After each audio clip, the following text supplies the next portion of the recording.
Bonjour. Ce matin, j'avais envie de partager avec vous un phénomène qui aujourd'hui me semble essentiel et que j'ai appris à connaître dans les années 90 quand je participais à la formation de Danny Bois, la méthode Danny Bois, la fasciathérapie, pour pouvoir traiter les gens, pour pouvoir accompagner les gens dans leur corps. Il fallait à l'époque maîtriser ce qu'ils appelaient le mouvement fondamental. C'était le mouvement qui animait le tissu dans le corps. En posant le main sur le corps, on pouvait sentir que chaque partie du corps était bougée de manière différente. Les muscles, par exemple, ça faisait des vagues. Les périostes, ça glissait comme des bas. Les os, ça vrillait. L'os du crâne, ça dansait. Et avec le temps, même si j'ai arrêté la formation, je suis resté en contact avec ça parce que ça se manifestait par ailleurs dans la vie aussi.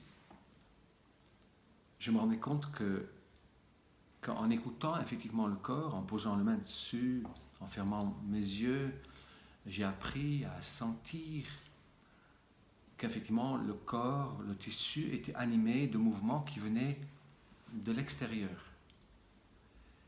Et j'ai pu sentir au fur et à mesure que, en changeant l'écoute, je pouvais entrer plus ou moins profond dans la matière, que chaque couche demandait une écoute différente, et que je pouvais écouter le corps, mais je pouvais aussi écouter la vie. Qu'en quelque sorte, cette vie qui n'est rien d'autre qu'une énorme illusion énergétique, tout n'est qu'énergie, et cette énergie bouge quelque part comme une espèce de courant d'air, comme une vague dans l'océan,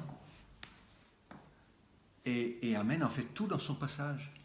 Et si nous étions, encore tous de la même densité, mais on bougerait comme cette vague, comme une seule vague, tous dans le même sens.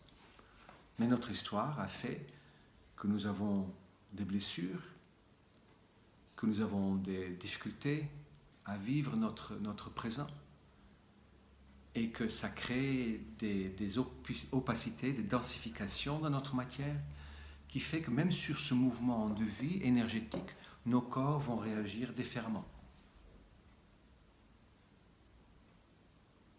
Et nous perdons tout doucement dans notre corps, au fur et à mesure qu'une pathologie s'installe, on perd cette espèce de liberté tissulaire, si on peut appeler ça comme ça. Il y a des termes de l'époque qui me reviennent. Et le thérapeute est à l'écoute de ça et il pose des gestes thérapeutiques pour libérer à nouveau, pour qu'on puisse suivre ce mouvement de vie. On peut s'imaginer, on a parfois des énormes bandes, je ne sais pas comment on appelle ça, d'oiseaux qui volent dans les ciels et qui bougent tous de la même manière. Ils changent de direction tous en même temps. Il n'y a pas qu'un des oiseaux qui bouge en premier et ensuite les autres suivent. C'est tout, pouf, de la même manière. Et j'ai appris récemment même qu'il paraît qu'une grande partie de ces oiseaux dorment tout en volant et arrivent à suivre ce mouvement. Peut-être ils n'ont pas de problème psychologique comme nous, et effectivement, ils arrivent à suivre de manière intuitive ce grand mouvement de vie qui les amène dans cette danse dans le ciel, parce que c'est très beau, je trouve personnellement. Nous avons chacun une histoire différente. Et je me rends bien compte que l'énergie de notre corps cherche à libérer notre corps par elle-même. Nous n'arrivons pas tout seuls, donc on a des thérapeutes pour nous aider. Mais la vie par ce mouvement, crée aussi des événements. Je crée en tant que Dieu, que nous sommes tous ensemble réunis, ce Dieu, cette énergie que nous sommes tous ensemble, ce divin que nous sommes tous ensemble, crée ce mouvement. Et ce mouvement se manifeste aussi à travers donc les événements qui nous arrivent. De par notre psychologie, notre incapacité de vivre le présent, nous trouvons la même résistance que dans notre corps. Il y a certaines choses que j'arrive pas nécessairement à accueillir et d'autres oui. Si j'arrivais systématiquement à agir sans résistance, dans ce cas-là, et je suivrais ce mouvement de vie, dans ce cas-là, ma conviction est que ces mouvements de vie consécutifs m'amènent au bonheur, à ma réalisation, au bien-être, à ma divinité. Ce mouvement de vie par les événements se présente sous forme de choix. Et d'ailleurs, si je suis ici aujourd'hui à Montpellier, chez un ami qui m'accueille quelques jours chez lui, c'est qu'hier, je suis parti relativement rapide de l'endroit où j'étais, en dessous de Toulouse, et j'ai dû faire des choix rapidement. Si dans mes choix, c'est mes peurs qui ont gouverné, j'aurai les mêmes choix à faire plus tard. Parce que ces choix sont là justement pour que je puisse faire des choix sans résistance. Je ne sais pas si je fais le bon choix. Un indicateur pour savoir si je fais le bon choix, c'est peut-être de voir si les événements, se passent de manière souple. Pour moi, ça me donne une indication qui me dit, oui, peut-être c'était juste, mais je ne peux pas savoir.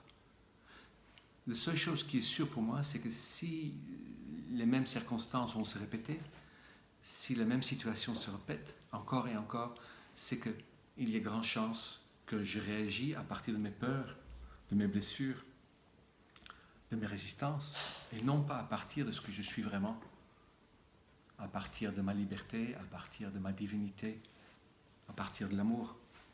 Donc que ce soit à l'intérieur de mon corps de manière tissulaire, ou que ce soit à l'extérieur de mon corps de manière manifestatielle, je ne sais pas comment dire ça, à travers des manifestations, des propositions de la vie, c'est la même chose.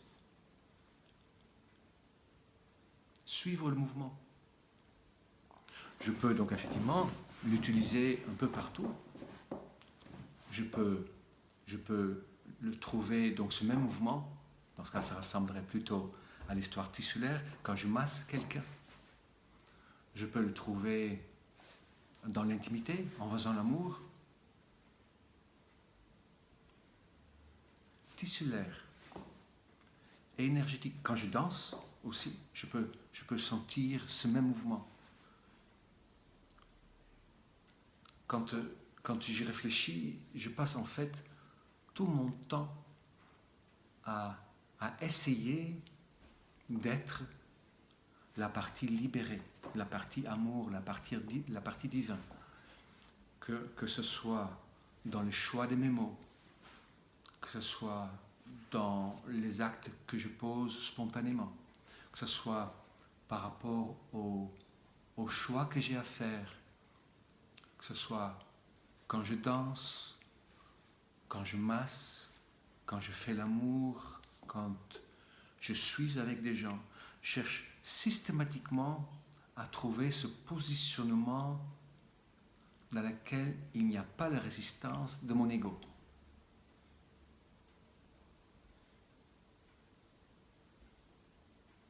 Ce n'est pas très simple comme phénomène, parce que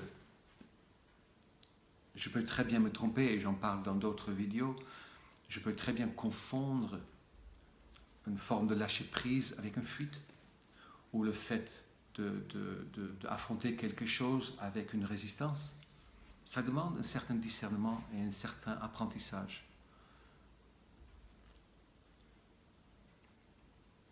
Mais quand je touche quelqu'un avec cette intention, waouh! Quand je danse avec quelqu'un en suivant le mouvement fondamental, en suivant le mouvement de vie, je peux danser avec quelqu'un et faire quasiment le même geste, avec les yeux fermés, le même geste que cette personne. Quand je masse, dans ce cas-là, j'accompagne en fait le mouvement de son corps au lieu de résister contre le mouvement de son corps. Ça crée des massages beaucoup plus harmonieux. Et dans l'intimité, en faisant l'amour avec quelqu'un, en écoutant ce mouvement, c'est comme si je me décroche de la volonté de la personne auquel je vais obéir, ou je me décroche de ma volonté de me faire plaisir de manière égoïstement, et je me mets à l'écoute de cet espace qui nous appartient à nous tous, qui nous anime tous les deux, oui, dans ce cas-là tous les deux bien sûr, et qui fait que c'est un espace où les deux se rencontrent.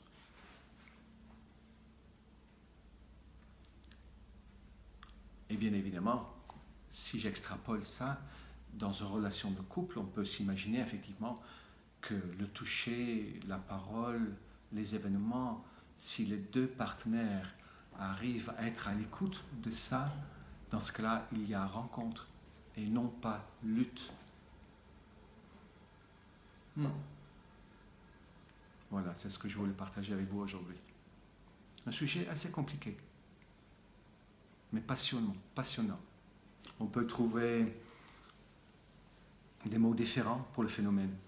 Mouvement fondamental, comme j'ai dit, le mouvement de vie.